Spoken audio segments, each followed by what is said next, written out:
Nicaragua എന്ന രാജ്യത്തെ ക്വാപ്പ എന്ന സ്ഥലത്തുള്ള ദേവാലയത്തിൽ കപ്പ്യാരായിരുന്ന ബെർണാഡോ മാർട്ടിനസിന് 1980 പരിശുദ്ധ മറിയം പ്രത്യക്ഷപ്പെട്ട് സന്ദേശങ്ങൾ നൽകി. ഏപ്രിൽ 15 ഈ ദേവാലയത്തിലെ മാതാവിൻ്റെ രൂപം പ്രകാശിക്കുന്നതായി അദ്ദേഹത്തിന് കാണപ്പെട്ടു. സക്രാരിയിലെ വിളക്കുകളും ശക്തിയോടെ പ്രകാശിക്കുന്നതായി അദ്ദേഹം കണ്ടു. ഇതെല്ലാം കണ്ടപ്പോൾ ദേവാലയത്തിൽ ശുശ്രൂഷ ചെയ്യുന്ന താൻ ചിലരുമായി വഴക്കായിരിക്കുന്നതിൽ മാതാവ് അതൃപ്തിയാണ് എന്നതിൻ്റെ സൂചനയാണെന്ന് ബെർണാഡോ വിചാരിച്ചു. പിറ്റേന്ന് തന്നെ വഴക്കിലായിരിക്കുന്നവരോട് രമ്യതയിലാകാൻ അവരെ അദ്ദേഹം സന്ദർശിച്ചു, മാപ്പപേക്ഷിച്ചു. എന്നാൽ ബെർണാഡോയ്ക്ക് ലഭിച്ച ദർശനത്തെ അവർ കളിയാക്കി. ദുഃഖത്തോടെ തിരിച്ചു വന്ന് മാതാവിൻ്റെ രൂപത്തിനരികിൽ മാപ്പപേക്ഷിച്ചു. വീണ്ടും ബെർണാഡോ ചിന്തയിലാണ്ടു. പള്ളിയിലെ തിരക്കുകൾ കാരണം കുടുംബത്തിലെ ഉത്തരവാദിത്തങ്ങൾ നിർവഹിക്കുന്നതിന് തനിക്ക് വീഴ്ച വന്നിട്ടുണ്ട്. അങ്ങനെ പലതും ചിന്തിച്ച് മാനസിക സമ്മർദ്ദത്തിലായ അദ്ദേഹം സമ്മർദ്ദം കുറയ്ക്കാൻ അടുത്തുള്ള അരുവിയിൽ ചൂണ്ടയിടാൻ പോയി. കുറച്ച് മീൻ കിട്ടി. ഏതാണ്ട് ഉച്ചയ്ക്ക് 1 മണിയായപ്പോൾ മഴ പെയ്തു. മഴ നനയാതിരിക്കാൻ മീൻകൂടയും ചൂണ്ടയും എടുത്ത് അടുത്തുള്ള മരത്തിനടിയിൽ അഭയം പ്രാപിച്ചു. അവിടെയിരുന്ന് തൻ്റെ ജപമാലയെടുത്ത് കൊന്ത ചൊല്ലി. 3 മണിയായപ്പോൾ വീട്ടിലേക്ക് മടങ്ങാമെന്ന് വിചാരിച്ച് നടക്കാൻ തുടങ്ങിയപ്പോൾ പെട്ടെന്നൊരു ഇടിമിന്നലുണ്ടായി. അതിനുള്ളിൽ പരിശുദ്ധ മറിയം നിൽക്കുന്നതായി അദ്ദേഹം കണ്ടു. തൻ്റെ തോന്നലായിരിക്കുമെന്നാണ് ആദ്യം വിചാരിച്ചത്. എന്നാൽ ജീവനോടെ തന്നെ നോക്കി പുഞ്ചിരിക്കുന്ന പരിശുദ്ധ അമ്മയെ കണ്ട് ദൈവഭയമുള്ള ആ കപ്പ്യാരുടെ തൊണ്ട വരണ്ടു. അദ്ദേഹം മുട്ടിന്മേൽ നിന്ന് കൈകൂപ്പി. നീളമുള്ള വെള്ള വസ്ത്രവും നീല നിറമുള്ള ശിരോവസ്ത്രവും ധരിച്ച പരിശുദ്ധ മറിയം ഒരു മേഘത്തിന്മേലാണ് നിന്നത്. ശിരസ്സിന് മുകളിലായി ഒരു മഴവില്ലുണ്ടായിരുന്നു. മാതാവ് തൻ്റെ കരങ്ങൾ ബെർണാഡോയ്ക്ക് നേരെ നീട്ടി.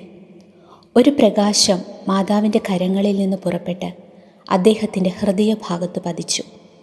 ഉടനെ അദ്ദേഹത്തിൻ്റെ ഭയമെല്ലാം മാറി. സ്വർഗീയമായൊരു ശാന്തത അദ്ദേഹം അനുഭവിച്ചു. മാതാവ് അദ്ദേഹത്തോട് സംസാരിക്കാൻ തുടങ്ങി. മെയ് മാസത്തിൽ മാത്രമല്ല, സ്ഥിരമായി മാതാവിനോടുള്ള വണക്കത്താൽ ജപമാല ചൊല്ലണമെന്നും കുടുംബാംഗങ്ങൾ ഒന്നിച്ച് ജപമാല ചൊല്ലാൻ ഒരു സമയം കണ്ടെത്തണമെന്നും അമ്മ പറഞ്ഞു. ദൈവത്തോട് സമാധാനം അപേക്ഷിക്കുകയല്ല, സമാധാനം സ്ഥാപിക്കാൻ നിങ്ങൾ സ്വയം ശ്രമിക്കുകയാണ് വേണ്ടതെന്നും മാതാവ് വ്യക്തമാക്കി. നിക്കരാഗ്വയിൽ ആ സമയം ഒരു ആഭ്യന്തര യുദ്ധം നടന്നിരുന്നു. ലോകസമാധാനത്തിനായി 5 ആദ്യ ശനിയാഴ്ച ജപമാല ചൊല്ലി ആചരിക്കണമെന്ന് മാതാവ് പറഞ്ഞു. ജപമാല രഹസ്യങ്ങൾ ചൊല്ലുമ്പോൾ ആ വചനഭാഗം ബൈബിളിൽ നിന്നും വായിച്ചുകൊണ്ട് ചൊല്ലുവാനും മാതാവ് പറഞ്ഞു. നിങ്ങളുടെ രാജ്യത്ത് മാറ്റം വന്നില്ലെങ്കിൽ ഇനിയും സഹനങ്ങൾ വരാനിരിക്കുന്നു. ലോകം വലിയ അപകടത്തിലേക്കാണ് നീങ്ങുന്നത്. ലോകം മുഴുവനും വേണ്ടി ജപമാല ചൊല്ലുവാൻ ഞാൻ ആഹ്വാനം നൽകുന്നുവെന്ന് എല്ലാവരെയും നീ അറിയിക്കണം. പക്ഷേ ദർശനം കഴിഞ്ഞ് ബെർണാഡോ ഓർത്തു, ഇതെല്ലാം പറഞ്ഞാൽ ആളുകൾ തന്നെ കളിയാക്കി ചിരിക്കും. അതുകൊണ്ട് ഈ ദർശന വിവരം അദ്ദേഹം ആരോടും പറഞ്ഞില്ല. 8 ദിവസങ്ങൾക്ക് ശേഷം മാതാവ് വീണ്ടും പ്രത്യക്ഷപ്പെട്ട് ദർശനം പ്രസിദ്ധപ്പെടുത്താൻ ബെർണാഡോയോട് ആവശ്യപ്പെട്ടു. തൻ്റെ പൂർണ്ണ സഹായവും വാഗ്ദാനവും ചെയ്തു. അങ്ങനെ ബെർണാഡോ എല്ലാവരോടും ഈ ദർശനത്തെക്കുറിച്ച് പറയാൻ തുടങ്ങി.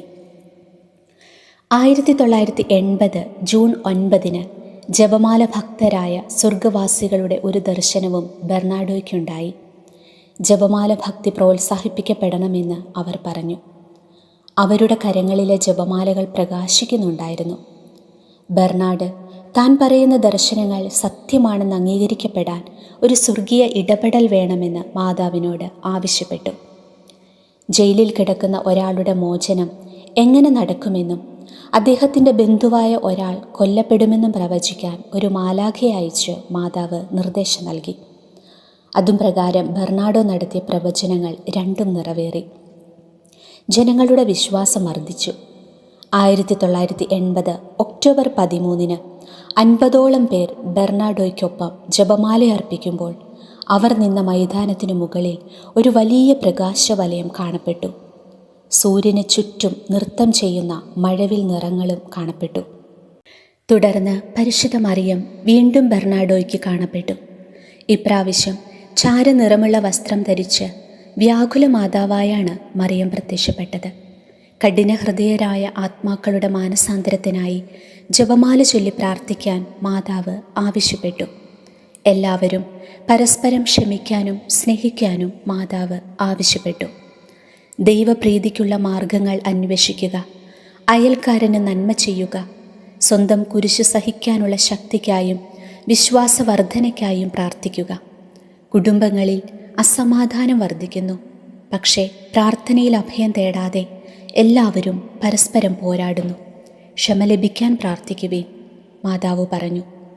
ഇനി താൻ ഇവിടെ പ്രത്യക്ഷപ്പെടില്ലെന്നും ലഭിച്ച നിർദ്ദേശങ്ങൾ നിങ്ങൾ പാലിച്ചാൽ ഞാൻ നിങ്ങളുടെ കൂടെ വസിക്കുമെന്നും കൂടുതൽ ജപമാലകൾ ചൊല്ലണമെന്നും പറഞ്ഞ് മാതാവ് യാത്ര ചൊല്ലി.